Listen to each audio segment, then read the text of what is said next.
Hi, my name is Carrie Griffin, and this is my presentation for exercise number 5 about drones in China. So, what are drones? Defined formally, drones are classified as unmanned aerial vehicles, but most people just refer to them as flying machines that are controlled remotely to navigate in the air.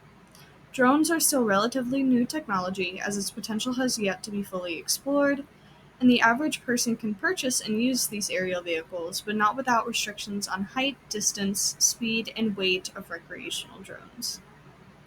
So, who is using drones? Generally, recreational users of drones, so these are just your regular average day people. If you buy one for your kid and they just fly it around your yard, or if you're just like a small time photographer, you can sometimes use drones very effectively in your work. We also have advertisers who use drones to produce better camera angles and shots for their commercials, such as like car companies, or if they're trying to take like a really pretty photo or video of some nature, like a forest scene or some mountains or river, things like that. And then we also have delivery companies such as Amazon and Walmart that have begun testing delivery drones. But specifically in China, we have a couple examples.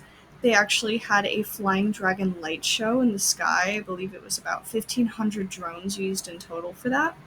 50% of drones sold in the USA are actually made by a Chinese company called DJI, and they also have combat drones, which are primarily produced in China as well.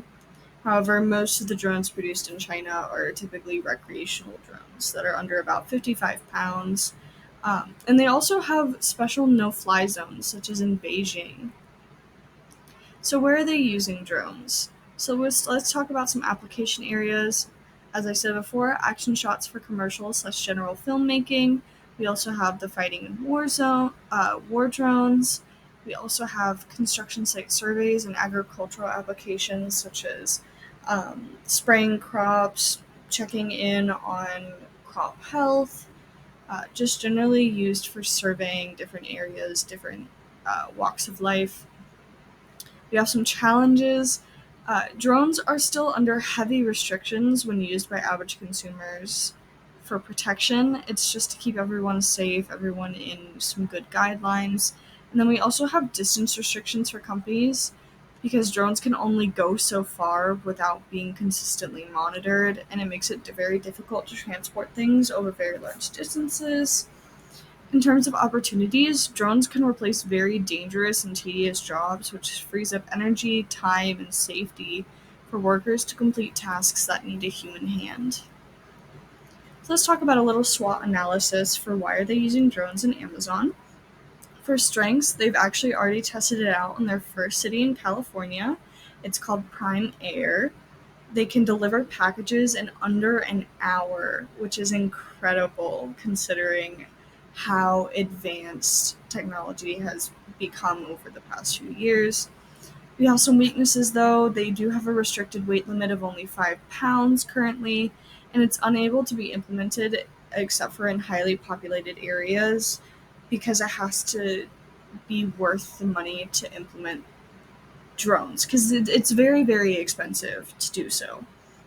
In terms of opportunities, they're actually one of the first companies to have the resources and money to be able to do some live tests, and that can actually lead to some further innovation. They can create new drones that can be purchased and used by anybody.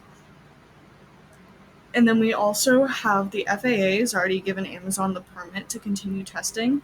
It's called Permit 135. And then we also have some threats, which includes lack of trust from consumers regarding package safety, and other companies such as Walmart are hot on their heels with research. So when are they using drones? Mass adoption will most likely occur after technology can be advanced enough to support long-distance monitoring, and as always, efficiency is looking to be grown, and drones are a key piece of technology to aid in that.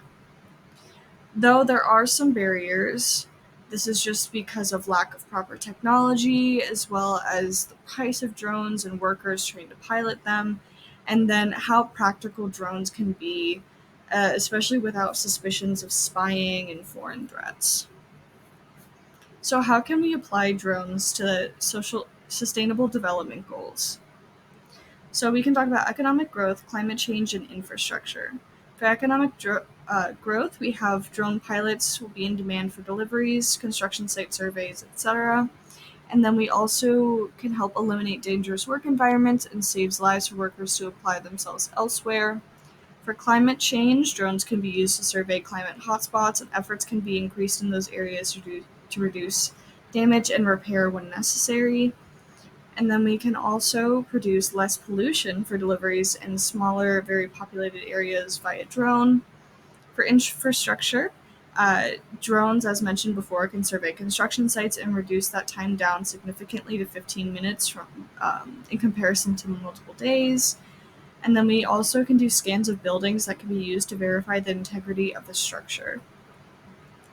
So for Two Truths, One Lie, we have statement number 1, drones can reduce the manpower needed and increase efficiency for construction sites.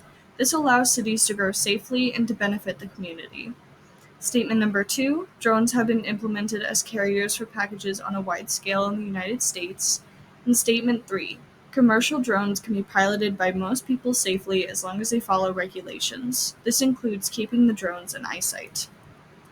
And then here are my references.